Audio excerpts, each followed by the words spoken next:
The butterfly wealth effect is a way to show you how small money decisions that you make today can have dramatic effects on your life for years down the road.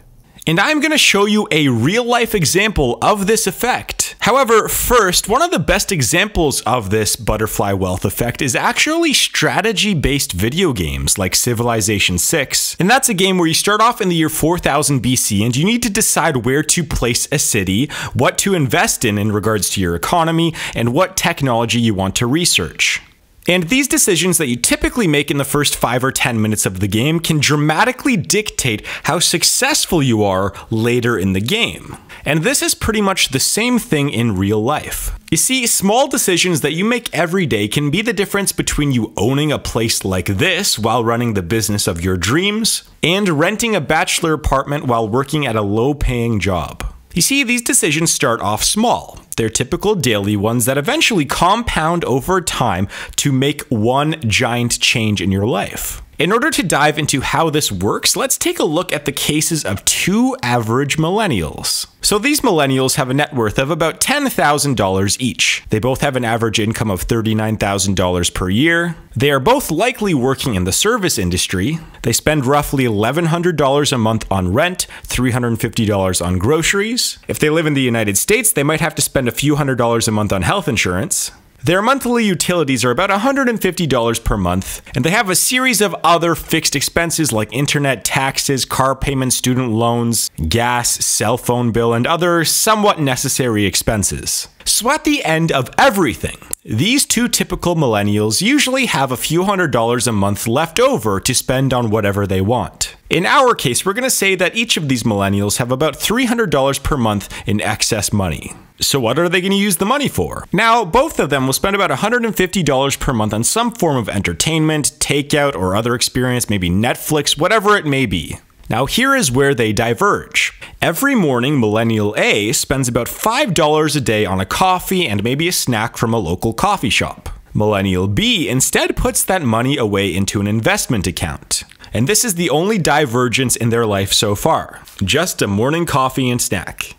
Now let's fast forward about 30 to 40 years. If nothing else in their lives were to change, meaning that they make the same amount of money, have the same expenses, and so on, this small daily divergence will result in Millennial B having a $300,000 investment portfolio by the time of their retirement. Meanwhile, Millennial A will have no investment account at all. Again, this is just assuming that neither of these millennials got a raise, promotion, or changed jobs during their lifetime.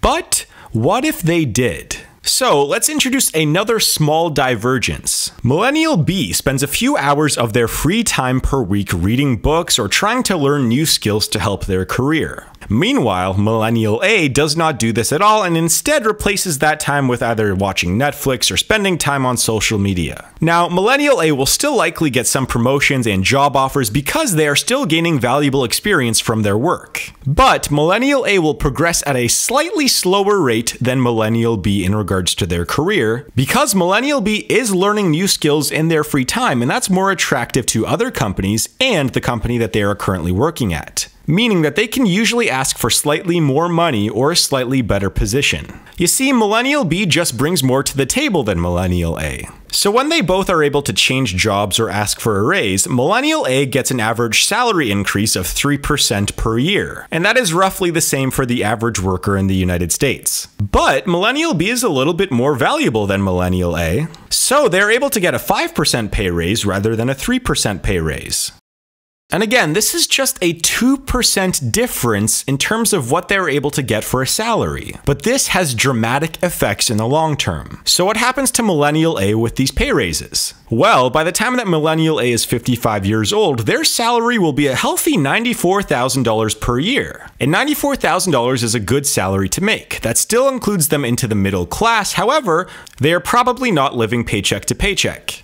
Now let's take a look at Millennial B at 55 years old. Well, Millennial B is actually making $170,000 per year now. Because they have been slightly more attractive to employers over time, that has compounded to a point where they're making almost double what their millennial counterpart is making. And this is because they chose to work on themselves and learn new skills rather than their counterpart. So this difference also means that Millennial B will have earned well over $1 million more than Millennial B by this time. And if Millennial B decided to put some of that additional income into their investing account, the difference in net worth between these two millennials could be millions of dollars. And that is the point of this video. The difference between having your dream house and still renting, the difference between you being able to go on vacation every year and not, the difference between retiring early and having to work late into life, the difference between living a life with freedom and living a life without. It all usually comes down to just a few small choices that you make every day. If you want to learn more about investing, starting your own business, or a bunch of other things, please check out my personal courses and tutorials in the links below. Those courses will both teach you important skills that you could use in your life to get ahead, while also helping out this channel and myself. So I would very much appreciate it if you clicked the links below. Anyways, thank you very much for watching. Please hit that subscribe button if you liked this video, and I'll see you guys in the next video.